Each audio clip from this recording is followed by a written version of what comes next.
as I was introduced, I'm Jocelyn Johnson. I'm the founder of VideoInk, which is the go-to publication for any news related to the online video space. Are your mics working, by the way? Yes. Okay, I picked this out just for you, Jocelyn. Never trust a hippie. You're the Sex Pistol over here, Paul. Pause. So again, we have Angie Barrick, we've got Paul Kontonis, Nathan Brown. I'm going to give them a couple seconds, literally seconds, to give a background on where they're coming from on this online video space. Let's start with you, Angie. Hi, I'm Angie Barrick. I lead the movies and broadcast television sales team for YouTube and Google. My name is Paul Kontonis. I'm the executive director of the Global Online Video Association, an association that was launched earlier this year by the top multi-channel networks, and I also do work in one of the multi-channel networks, Collective Digital Studio, where I'm the SVP of Strategy. I'm Nathan Brown. I'm the GM of Video at Complex Media. Great. So I'm going to go ahead and dive right in with maybe it's a difficult question, but earlier this morning, Eric Solomon brought up the fact that some of this content that's being created can very closely blur the lines of entertainment or marketing propaganda. So I want to turn the question to you guys to say, is some of this content purely entertainment, or are we teetering on the place of propaganda? Whoever wants to take it first, I'll let you chime in. Okay. Do you mind? Angie, first to the mic. I think, I'll just watch you. Okay. We hear all the time, it's a little distracting. We hear all the time people say, like, well, I'm not talking about entertainment, I'm talking about branded entertainment. We try to remind people that 3 of the top 10 videos on YouTube last year were films made by brands. So we had the Avion Dancing Babies, we've had brands make these incredible programs that are entertainment. It can be the same thing, and I think those lines are really getting blurred today. I would agree with Angie that in the most cases where you do see brands be successful, it's when they create content that does not rely upon the brand presence. So if you're able to remove the brand, the content still exists. Take that Evian Dancing Baby, and anyone could have made that video, right? Even though it ties very well into the Evian brand, anyone could have made it, and it exists. 90% of the content that brands create and put on YouTube, Land Rover, for example, this morning is drivel. It gets no subscribers, it builds no audience, it builds no community. It relies on TrueView to drive the audience numbers. And they look at it and go, look, we did so great, we paid for it, we got numbers. And there's no influence, there's no engagement, there's nothing there. So don't be fooled by brand numbers and brand content, because most of it is not worth their time. Before we jump into that, on some of those campaigns, Paul, where it's somewhat removed, I mean, going back to this idea of like entertainment versus it being propaganda, if their message is, I mean, anybody could have slapped their brand on it. You're saying it doesn't necessarily need to be Evian. So you're saying it's strictly from the entertainment side, or do you think that it's sort of masking a propagandized message? Well, entertainment works really well on YouTube. We know that. YouTube super serves this 13 to 24 audience and 18 to 34 to some extent as well. And entertainment works incredibly well. So if you want to create content endemic for the YouTube platform to truly build an audience, you got to lead with entertainment. Great. Okay. Now, Nathan, I definitely want to hear what you have to say on the marketing propaganda. I mean, look, a lot of it is propaganda. I think you have to be very delicate with the messaging. But, I think the kids that are watching this stuff and the 18 to 34-year-olds, as long as it's good, they don't really care who wrote the check.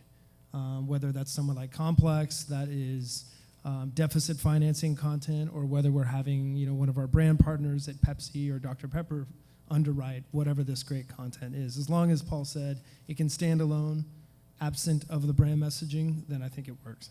How understated should the brand be in those types of scenarios if they are creating something that they want inherently to be more entertainment-based? I mean, how much are you guys like slapping the brand all over everything versus thematic integration? I mean, I think it's got to be organic, and I know that people say that all the time, but it's got to be somewhat germane to what the story is. I mean, look at the Legos movie that's coming out. I mean, that's could be looked at as a big Legos commercial, but I think they treated it really tastefully. They created, I think, really great narrative and a story that makes it entertainment and qualifies as such. Yeah, I feel strongly that the brand can have a great role in the content if it makes sense for the brand to be in there and it adds value to the story. You look at what we had Jeanette here earlier. She's part of Estee Lauder, and Estee Lauder's brand Bobbi Brown has an absolutely amazing YouTube channel called I Love Makeup, and it is entertaining lifestyle content in the beauty space. And Bobbi Brown Cosmetics plays such cool roles in each of the videos, but it doesn't hit you over the head, and you start reading the comments, and you'll see every now and then someone will go, oh, wait, is this a Bobbi Brown channel? I had no idea. That's really cool. I never would watch anything from them because my mom uses that. Yeah. And I think that's true. I mean, I think everyone's seen the Jeff Gordon Pepsi videos where he's the stunt car driver and he takes someone on this wild ride. Pepsi's pretty understated in those ads. I mean, they're really like, we're on this Pepsi can, that's where the camera is. They inserted themselves so quietly, but they made a huge impact with that. And those videos are just so cool. That's the thing. You want to They're watch just it so more than cool once, that right? the value is they made this cool video for you. So there's been a couple conflicting opinions on some of the sessions from earlier today about the role of paid. Paul, you bring up TrueView. Earlier today, somebody, I guess the theme was that you shouldn't be promoting any or putting any of your dollars toward paid. You should really be strictly looking at influencer and looking at the organic traffic. And then on 2 panels ago, Allison specifically said that it should be a paid strategy in relation to your overall spend. And then on the last presentation about BCN, they talked about the role of paid. So where do you guys think that comes into it? Like, how much should you be putting towards paid to get your video and content started? Yeah, well, given I work on ad sales at YouTube, it might be a slightly tainted view, but we encourage our advertisers to create great content and to give it a push into the zeitgeist. And that doesn't have to be a lot, and we work with people to understand their audience, who they're trying to reach, and what we've seen in the past might work to get that push. You have to make great content. If you give it a little push, make sure people find it.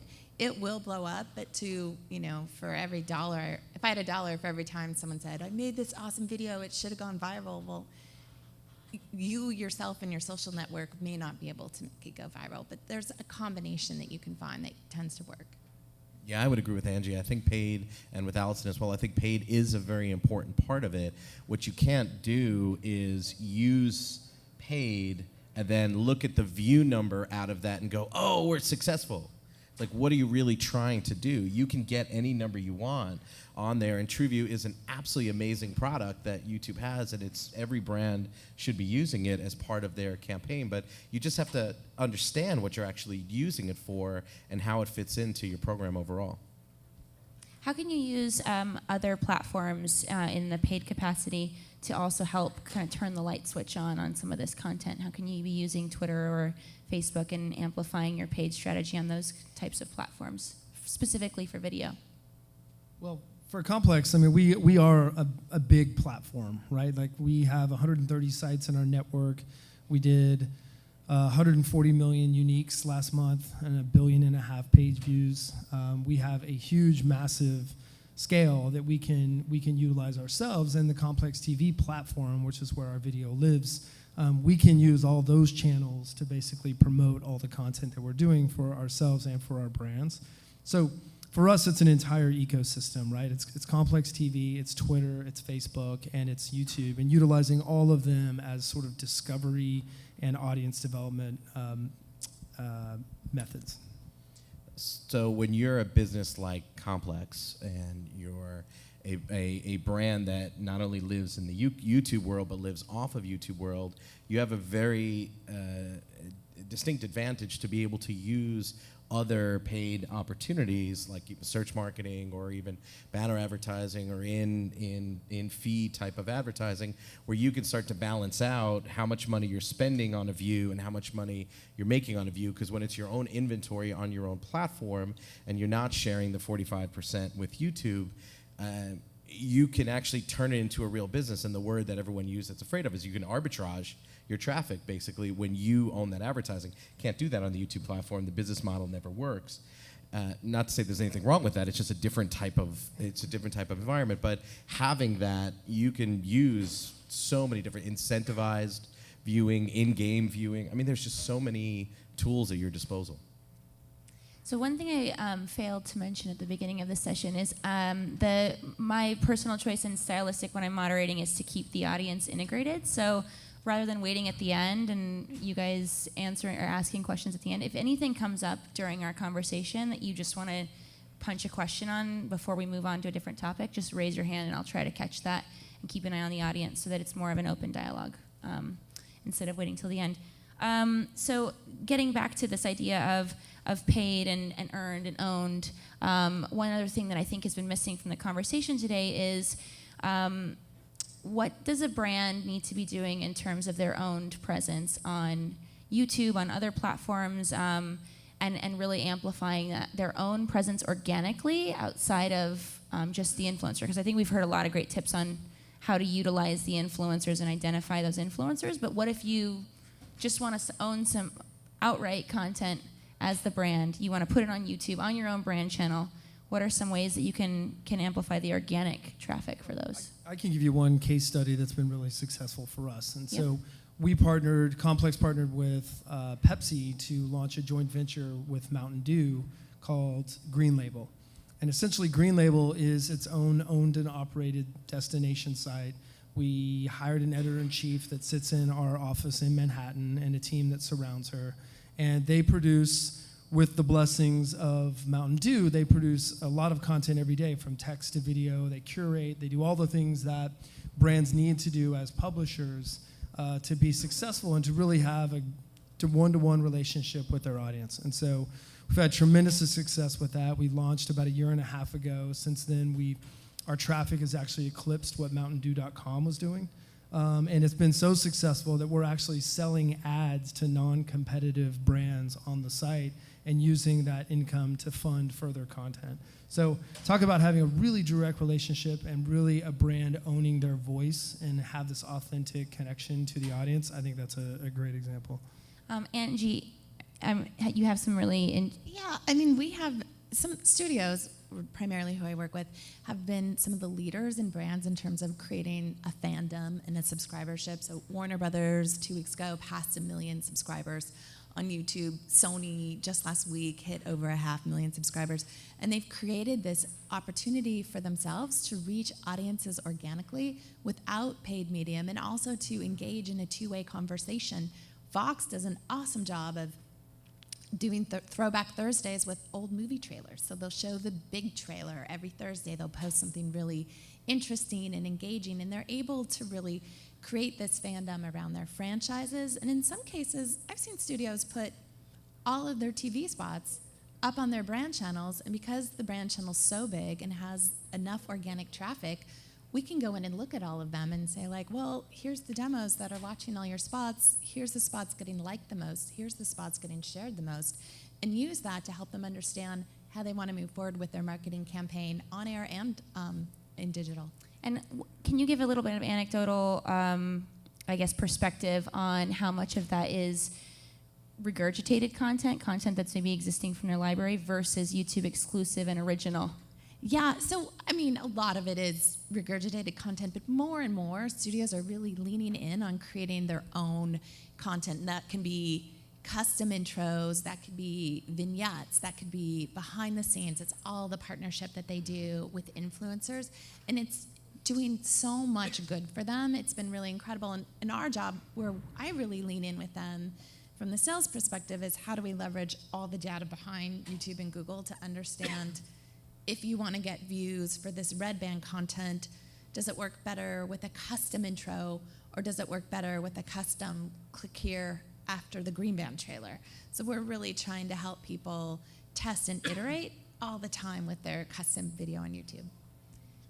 At the end of the day, YouTube is the #1 social network. It finally beat out Facebook and is now the top.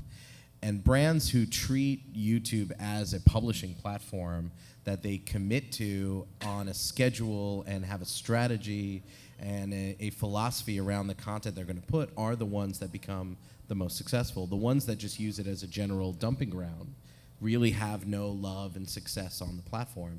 what is astounding to see is the brands that are now taking it even one step further and saying, yes, we have a brand presence, a brand channel, and there we'll mostly put our commercials in and any branded entertainment and branded content that we want to make, and we'll put them in there. We'll run our campaigns through it, and then we're starting to see them now making a new channel that is more of an unbranded experience. That's where more of the entertainment lives. It's a little hard to have a channel that has entertainment and commercials all mixed in. People don't really like it, so they'll go make a brand new one. A great one, for example, is Purina has Pet-Centric that just relaunched on Monday. That's a very exciting one. Does that fracture, though, the audience? And they're taking sort of a big risk there, right? Well, they're unbranded, so it's not Purina Pet-Centric. It's Pet-Centric, brought to you by Purina. And the same one with I Love Makeup with Estee Lauder. Node is produced by Electronic Arts. And so what these channels do is they end up being entry points into the brand's world and function as a part of their overall media strategy. And they become their own publishers in a way, and it augments everything else that they do. We have a question at the back. Go ahead. I'll repeat it if I can hear you. There's been a lot of talk about fragmentation across both YouTube channels as well as social media campaigns and digital campaigns in general. Do you see a possible solution for that through an interactive video that can bring all that together? There's been fragmentation across YouTube and digital campaigns, and do you see a change? Or what was the last part? So do you see interactive video being possibly the vehicle to bring that change together and have everything kind of aggregated together? The reason why I ask is I work for an interactive video company, so that's something that we're seeing across the board, and I wonder if you guys are seeing the same. Is interactive video the answer? So, And how, if so? I'd like to jump in on that. I'm sorry I'm not going to address the interactive video part. What I am going to address is the issue is a brand has a media agency, a brand has a creative agency, a brand has a social agency. They're all fighting to do video. They all want to do their own video. The social agency promotes their video. They won't promote the media campaign's video. And so you end up having people fighting over the video landscape. There are no video agencies, right? So it shows up, and when you're dealing with the studios, you're not always dealing directly with the studio. You got an agency involved somewhere, then the other agency wants to get involved, and it's a mess. So the video landscape from the buying side, from the brands are willing to do a lot of stuff. They're willing to bring it together. It's the fact that they silo out their money in different agencies that just makes it a shit show. Yeah, I mean, I just came here from a meeting at an agency where that was the main topic of conversation. How do we get even traditional and digital to think about themselves as people promoting video? Social, it's as much as we can do to get people to look at the massive paradigm shift. And people get it. They know it's coming. They want to go there, but a lot of them just aren't ready. They're on the edge. Getting back to her. Shira! Hello, Shira. Woohoo! Jump up. This is so cute. Sit right there. Grab that mic. You came in just at the perfect time. We're talking interactive video. Awesome. And a very interactive session. So, Shira Lazar, everybody, from What's Trending, joining us a little bit, actually right on time. Going back to our question about interactive video, I'm wondering if there's anything that you guys can talk through about annotations and utilizing annotations, or maybe even something along the lines of some of the interactive video technologies that are out there that are bringing the experience holistically into one. Anything on that? Well, just on annotations, we're making them better. Right now, they don't even work on mobile, but we're fixing that, and we're getting really, I hope I don't get fired for this, but we're getting rid of text annotations overall and making them more animated and more beautiful and available to use on mobile. So hopefully that is, we understand that's where we need to go next. And it's one of the things we do better than TV, right? What's the mobile timeline? Yeah, I know, right? That's what we all want to know. And it's just when you're like, click here, and they're like, it just makes you look like. It makes you look crazy. I probably already have the email in my inbox that says, turn in your laptop. Yeah, right. Yeah, So annotations are beautiful. Annotations really are wonderful. It's one of the best things that somebody can use on YouTube. They're interesting that in the way you have to balance them. You have to balance them with regards to not pissing people off. Like Shira, you were just saying, click here, click here, click here. yeah, that could be That's really annoying. one. And throughout the video. two is if you're looking at that video's watch time and you're trying to figure out where to put them, and so you don't want to put them too early and have people click But off. not too late also. And not too late. Well, you do them at the end, but then maybe you Yeah. bring it up if people are leaving. And Or if you're selling Truvu, they try to put it in at 15 seconds so Yeah, they don't yeah. have to pay for the view. Yeah, but they're an absolutely wonderful tool for moving people through. I mean, when you're thinking about YouTube, you're thinking about the flow. You should always be optimizing for flow on your channels, and so annotations are a great way to get people to go from one video to another to stay. And just as a little thing, if you do your annotations right, you do all your flow right, on a regular YouTube watch page, you'll see on the left-hand side there's all the related videos. Angie is very kind, and she'll give you 4 of those. Automatically. The rest you have to get on your own by optimizing your page correctly. So if you go to a page and you look on the side, if you want to see how well they optimize, count the number of videos they have in the related. 4 you get for free. You want to be around 12 of the 18, 12 to 16 of the 18 to be really nailing it. I mean, you pretty much touched on all of the things. I think as a content creator, obviously pushing to subscribe with the annotations, pushing to other videos, through collaborations, obviously annotations have been very key. And also people have even changed and innovated storytelling using annotations to get people to kind of go from one video to the next, like a different choose your adventure type thing. There's been some folks who have done that. So you could also use annotations to change the way you tell stories. What about for those brand advertisers that are looking to do something shoppable, or something that's driving, purchase directly from the video, or maybe from within the video in some sort of interactive There's different people that way? are doing that, right? Yeah, Right I now? mean, there's all kind. There's like you can for free put your overlay on that video and make it a little more graphic. We're even doing like not to cross platforms, but into Google Plus we have these shoppable hangouts now where we did a hangout with the Spider-Man cast and you could buy tickets or the old Spider-Man movie right there within the hangout experience. So we're definitely trying to find ways we can drive more shoppable experiences for advertisers. Yeah, and I think you'll see a lot of startups popping up that are trying to solve that.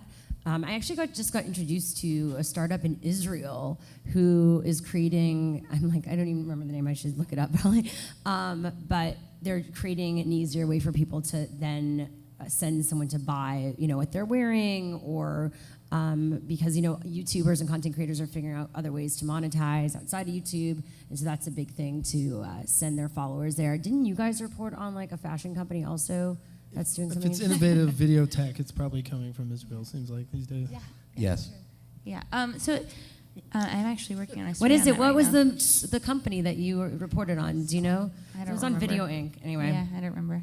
I know I should know that. Too but much news, I'm like too in the little time. headspace of my next question, so I'm Okay, I'm not in the headspace. You have to be of, more in the moment, Jocelyn, when you're know. I know. I'm actually wanting to get back to a question that somebody in the audience told me earlier that it was really important for them to find out, and that was the monetary investment that needs to be made or that is being made to have meaningful outcome. That can be, I think that in terms of like our discussion, that can be anything from how much should you be putting towards individual videos, individual campaigns, maybe a series, how much of that portion is going towards paid? Like can we get a spec of what a realistic budget is? I mean, every time someone asks me what something should cost, I say, how long is a piece of string? That's my answer. I mean, it just depends. It's so all over the map. I mean, you could have an incredibly engaging video if we sat down with Kanye with one camera at a desk talking about, Kanye talking crazy, and that could be amazing for a brand or otherwise. Or you could, do something totally elaborate to try and tell a different message. And it really is a matter of what you're trying to say, who you're trying to reach, and kind of what the production value needs to be. I feel like there's a perception, though, that like online video and when you're creating video for digital distribution, it's cheap. Is that still the case? It is still the case, I think, and it's a really unfortunate thing. My background is filmmaking and on the commercial side, and I can't tell you invariably how many times in a meeting with an agency they'd say, well, what's this idea cost? And we'd say for television it's $300,000. And they say, well, we're going to do it for digital, what should it cost? It's like, it's the same exact thing, just different, different windows. So I think that is starting to change. You're seeing budgets come up across the board on the digital side, but we still have some ways to go. Also because people are thinking multi-platform, so they want to either pilot as something that they're going to bring to be able to sell directly to TV or international or license out. So you need to think for multi-platform. You can't just think it's just going to end up just on YouTube necessarily. I mean, I think like VGHS, like a lot of your content creators are really raising the bar. I mean, obviously the budgets are still less than they would be maybe for like a huge film or TV show, but I think now with obviously all these investments in networks and acquisitions, it is changing. Like they are putting up, like it's not just about waiting for an advertiser. Like you have the makers that are saying to their creators, like, what's your dream project? Or Full Screen now with, are financing a lot of different series. They're not necessarily, waiting for a brand. They're just saying, it's all about, one perception and also getting out there ahead of everyone else for original programming now. We were talking earlier, though, about like how WB and Sony and Pepsi and Mountain Dew are putting these dedicated groups together to be really focused on content. I mean, for the people who are in the audience that maybe are all different segments and tiers of brands or buyers, if they're building out their budget for next year, what's a realistic? Are we talking tens of thousands for the year? Are we talking hundreds of thousands for the year? So I would want to recommend get into this like more like tactical, like what's a realistic budget? 3 videos a week for a year, 2 one-off videos a month that are special stunt videos. Budget about $1.5 million to do that. That's just for their channel, but that doesn't include collaborations with other channels? No, that's everything. That's all the content being produced for their channel. So if a channel is going to do it for the year, that's just the production, the talent. Yeah, that's not even marketing side. and all That's that. not the marketing side. And I feel like if you're a brand and I don't think you can look at it in a silo necessarily. I mean, YouTube has more reach against 18 to 34 than any cable network out there today, and we're second to one in 18 to 49. So I'd like to know, what's your TV budget, and are you really going to double down on 18 to 34 and put that money against online? Wow. Or I'm excited. Angie means business, guys. Just drop the mic after that. No, but I also would love to see campaigns. Like I see campaigns that they do obviously their own thing on YouTube because YouTube is its own medium. But like I think it'd be so cool, and there are some people doing it, like bringing the campaigns that are online to TV too. Like why are they spending investing in a personality as a spokesperson and not doing other things with them? Yeah, I literally had someone tell me 2 weeks ago, like, this influencer stuff, like, I don't really believe it works, and some people really like it, but do you really, really think it works? And I was kind of like, does Sofia Vergara sell Diet Pepsi? Like, why are you even asking me this? Did Lucy sell, chocolates? This is the way brands have been sold for years from influencers. Just because the platform is changing doesn't change that at all. That's a great point. One other thing that I think has been resonant across the panels is talking about how to identify the right influencers, and everybody's been sort of reiterating this fact of like choose your category, figure out what your category is, figure out the influencers that are on brand. But we've been talking really big categories like gaming and entertainment. I want to talk about niche. How do you like really hone in on the niche? Like within gaming, like what about esports? Somebody mentioned earlier Minecraft. Like how do you really start to approach getting into those niche communities and where to focus your energy if you are looking at niche? I mean, I can take this because the complex business model is built on niche communities. I mean, we have 130 websites in the network. It's everything for millennials 18 to 34. So you have, music and pop culture, sneakers, and we go really, really deep with these 130 sites. So we may have a site that's just about hip hop music in Chicago. And we'll have another site that is the definitive sneaker site telling you about what's going to release every Saturday. And so we can go super deep and be super authentic within these subcultures and these niches, but when you put them all together, guess what? These subcultures really amount to what is pop culture these days. And so we get really, really deep and we get really broad because of the spectrum that we cover. And I know there were some opinions down there on the niche side as well. Yeah, well, I feel... Where else? Is there someone else? I just meant that guy. Oh, I didn't mean you guys. I meant that guy over there. I think that digital gives you the chance to have a video relationship in niche the way no one else does, right? I have a friend who has a makeup company called Lawlicious, and, it's kind of a little boutique-y company. That's what I use. Oh, I know. The sugar scrub.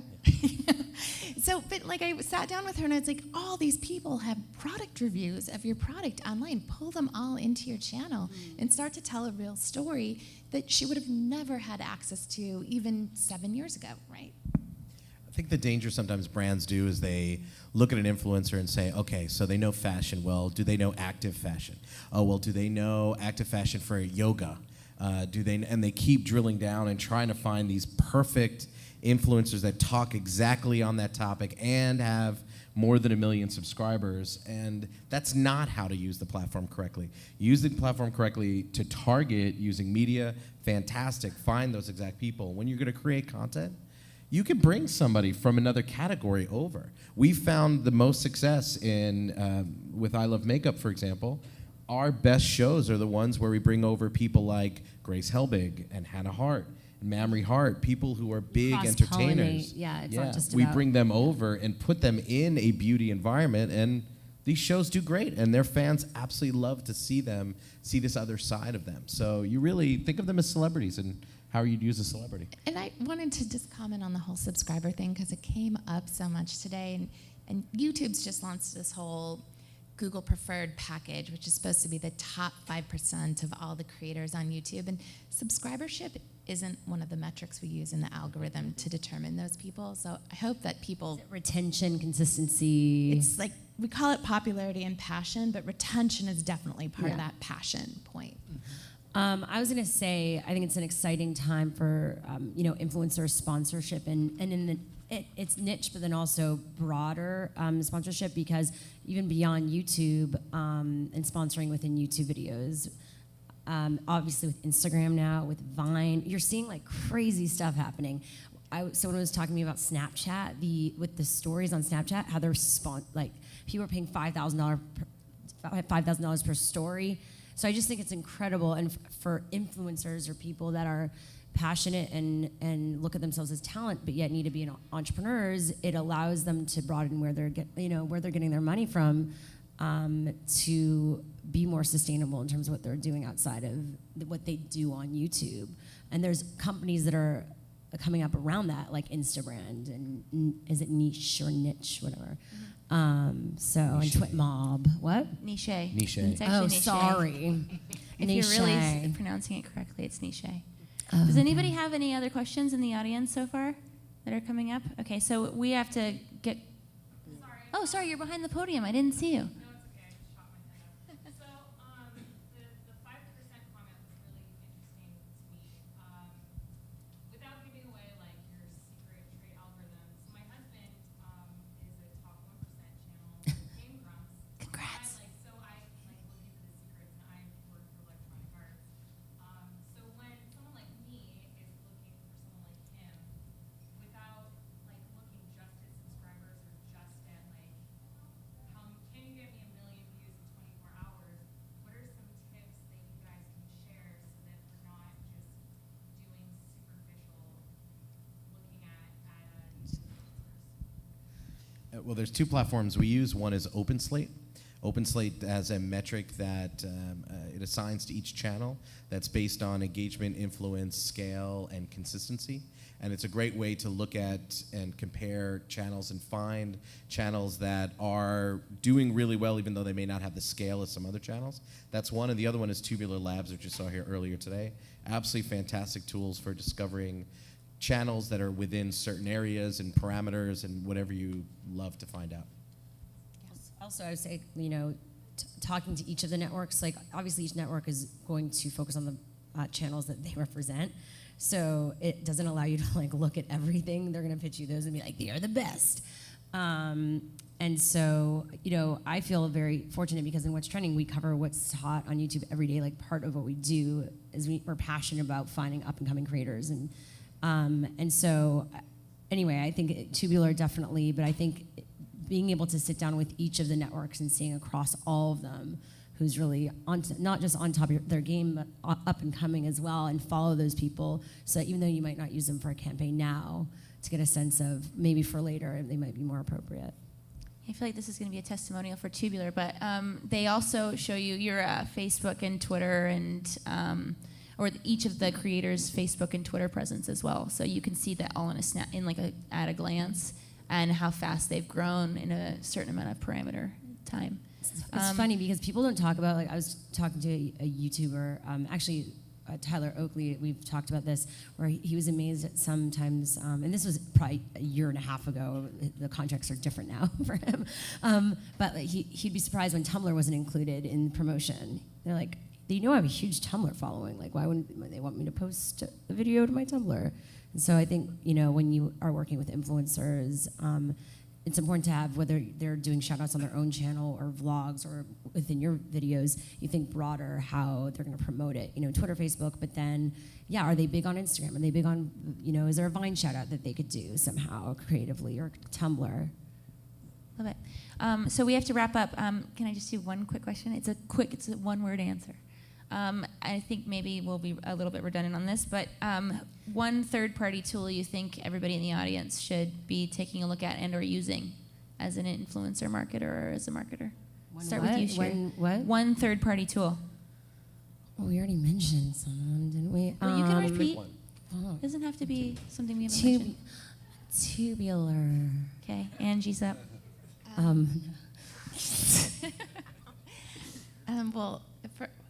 What I use all the time. YouTube. It's true. I was just thinking, like, YouTube analytics. I'm obsessed with YouTube analytics.